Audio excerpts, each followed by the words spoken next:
ముందు విశ్వేశ్వరరెడ్డి గారు ఇప్పుడు వచ్చిన పాయింట్ అంటే ఎంతవరకు ఇది లీగల్ అంటే ఒక fake university if I'm not wrong Farmington అనే పేరు పెట్టి ఒక ట్రాప్ చేయడం ఒక ఆపరేషన్ స్ట్రింగ్ ఆపరేషన్ చేయడం ఇస్ దట్ ఓకేనా లీగలా ఇల్లీగలా అని అమెరికన్ లాస్ ప్రకారం ఇది 100% లీగల్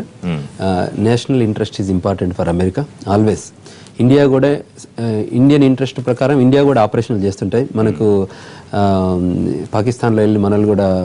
సర్జికల్ స్ట్రైక్ చేసి వచ్చారు అంటే anything country interest matters so ఇప్పుడు యుఎస్ ఇంట్రెస్ట్ ప్రకారం anything they can do it ఇది ఇంతకుముందు కూడా చేశారు యాక్చువల్లీ న్యూజెర్సీలో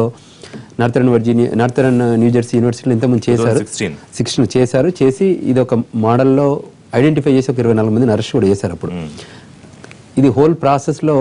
కావాలని తెలుసు ప్రతి స్టూడెంట్కి తెలుసు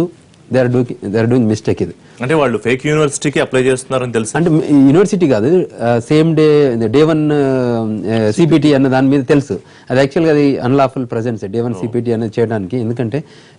టిపికల్ ప్రాసెస్ ఏంటంటే any student who comes to United States మాస్టర్స్కి 2 years కోసం వస్తారు ఫస్ట్ వచ్చాక 2 ఏళ్ళు చదివాక వాళ్ళకి ఓపీటీ ఆప్షన్స్ ఉంటాయి ఓపీటీ చేశాక మళ్ళీ H1B ఆపర్చునిటీస్ ఉంటాయి ఆ ఓపీటీ 36 months లోపల H1B రాని పక్షంలో వీళ్ళు ఏం చేస్తారంటే సెకండ్ మాస్టర్స్కి వెళ్ళారు సో ఎవరైతే యూనివర్సిటీకి అప్లై చేస్తారో వాళ్ళంతా they are already in the country న్యూగా కొత్తగా కంట్రీకి వచ్చిన వాళ్ళు కాదు so they know the things అంటే స్టూడెంట్కి వెళ్ళారు ఇంటర్నేషనల్ ఆఫీస్తో వర్క్ చేశారు యూనివర్సిటీస్తో పనిచేశారు వాళ్ళకి అక్కడ ఆపర్చునిటీ రాలేదు ఆ 36 monthsలో H1 రాలేని పక్షంలో ఈ వైపు వచ్చారు సో అంచేత ఇది ఈ ప్రాసెస్లో మనకి ఎటువైపు తీసుకెళ్ళి చెప్తుంటే we have to abstain there itself చెప్పాలి ఇది it's not a good thing అని చెప్పి తీసుకోవాలి గైడెన్స్ కూడా ఉంది there are plenty of law firms ఉన్నాయి there are plenty of non profit organisations ఉన్నాయి అమెరికాలో వాళ్ళ గైడెన్స్ తీసుకొని వెళ్తే బాగుండేది ఇప్పుడు ఏంటంటే ఇది కూడా చూడండి మీ రెఫరల్ కూడా చాలా మంది తీసుకొచ్చారు యూజువల్గా ఎడ్యుకేషనల్ కన్సల్టెంట్స్ వాళ్ళు అటువంటి వాళ్ళు రెఫర్ చేస్తారు వేరే అమెరికాలోనే రెఫరల్ స్టార్ట్ అయింది అంటే ఒక స్టూడెంట్ ఇంకో 10 మంది వరకు వచ్చే అవకాశం లేకుండా అక్కడే లోకల్ కన్సల్టెంట్ గా వాళ్ళు అంటే ఎన్ని రకాల అవతారాలు ఎత్తాలో అన్ని రకాల అవతారాలు ఎత్తిపించారు గవర్నమెంట్ అంటే it's not fault of people కానీ అంటే ఇంతమంది చెప్పారు డ్రామా ఎలా ఉంటుందంటే వాళ్ళే పంపిస్తారు ఇప్పుడు 21 అండి you're talking Satish talking 21 years అంటే లిక్కర్ సప్లై చేయడానికి లేకపోతే వాళ్ళే పంపిస్తారు అంటే చెకింగ్ అంటే checks and balances are important for America ఎందుకంటే America itself is immigrant country so ఒక 100+ కంట్రీస్ నుంచి ఇమిగ్రెంట్స్ వస్తారు వాళ్ళు ఆల్రెడీ ఒక ఎస్టాబ్లిష్డ్ సిస్టమ్ పెట్టుకున్నారు దాన్ని కరెక్ట్ ఫాలో అవుతున్నారా కాదా అనడానికి ఇటువంటి ఆపరేషన్స్ అవసరం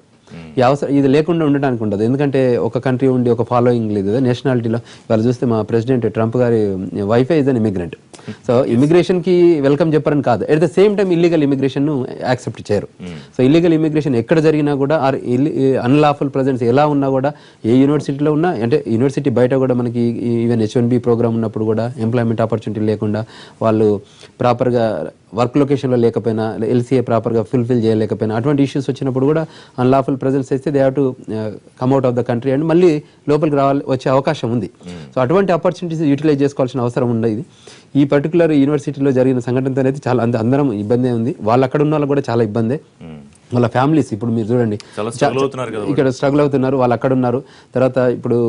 డిటెన్షన్ సెంటర్లో ఉన్నారు చాలా మంది మళ్ళీ వాళ్ళు బయటకు వచ్చే వరకు ఇట్ ఇస్ హ్యాసల్ అంటే దూరం వాళ్ళ సిచ్యుయేషన్ ఏంటంటే ఎగ్జాక్ట్ గా అంటే ఇప్పుడు వాళ్ళకి పట్టుబడ్డారు కొంతమంది అరెస్ట్ అయ్యి కస్టడీలో ఉంటారు కొంతమంది అరెస్ట్ కాకుండా ఎలా అయిందంటే ఇప్పుడు వాళ్ళ అడ్రస్ అప్డేట్ చేయలేదు కొంతమందికి ఎందుకు యాక్చువల్గా వాళ్ళందరిది ఏదైతే యూనివర్సిటీ డేటాబేస్లో ఉన్న అడ్రస్లలో వాళ్ళు ఏం చేశారంటే డెట్రాయిట్లో ఉన్న యూనివర్సిటీలో కొద్ది రోజులు అట్లాంటాలో ఉన్నారు దాని తర్వాత దే మూవ్ టు న్యూజెర్సీ వాళ్ళు అట్లాంటా నుంచి న్యూజెర్సీ పోయినప్పుడు అడ్రస్ అప్డేట్ చేయాలి చేయలేని పక్షంలో ఏం చేశారంటే వాళ్ళు అట్లాంటాలో ఉందనుకొని అట్లాంటా కూడా పంపించారు పోలీసులు సో అందులో మిస్ అయిన వాళ్ళు ఉన్నారు ఇంకా కొంతమంది అరెస్ట్ కాని వాళ్ళు కూడా ఉన్నారు వాళ్ళు మన లా ఫర్మ్ ఇంకా పెరగచ్చు ఇప్పుడు వాళ్ళు అప్రోచ్ అవుతున్నారు మన లా ఫర్మ్ లో ఇప్పుడు మేము ఉన్నాము how we can deal with this అని తర్వాత నోటీసెస్ కూడా వస్తున్నాయి ఈ మధ్యలో